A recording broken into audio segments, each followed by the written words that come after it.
This is week 11, Dramatic Abyss. The five major points we discussed about.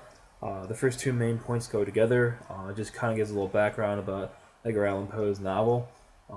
The first point is how we describe about through a state of nature, and understand Poe's novel and how his pre-technology and how man and nature was one and united.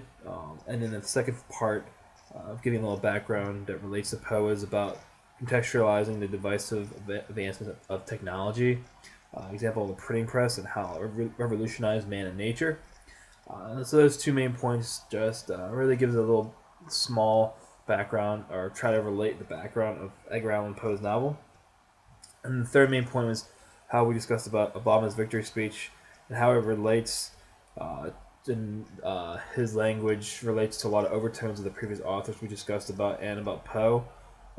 In his propositive discourse, of how people are equal and how we have the right to choose our own destiny, and the spirits that triumph, and most importantly, the common bond between all of us American citizens, the role of citizens to discuss the argument of coming together and being united, and lastly about us being a family.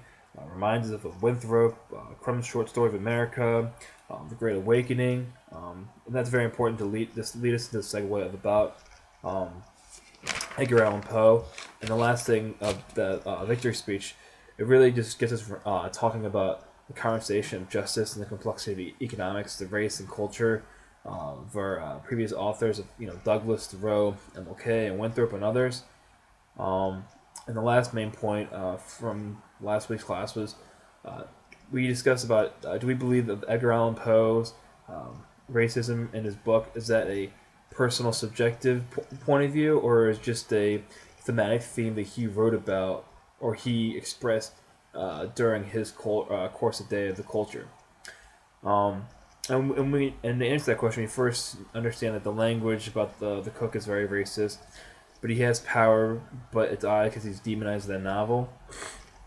And we also realize it's not just positive power, like leading people in a leadership role, but more negative power. And we also realize that the racial characterization of the cook is black, and he also describes other people that are black, like Derek Peters, but he's not black; he's Native American.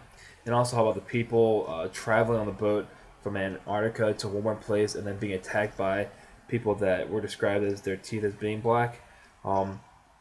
It's almost as all just racial characteristics of post time, and I personally believe that this is not a personal point of view by Edgar Allan Poe being a racist, but I personally believe that is more just him writing about or describing African Americans per his time period, and so he's just relating what his time period states or feels about African Americans, and those are my 5 point views.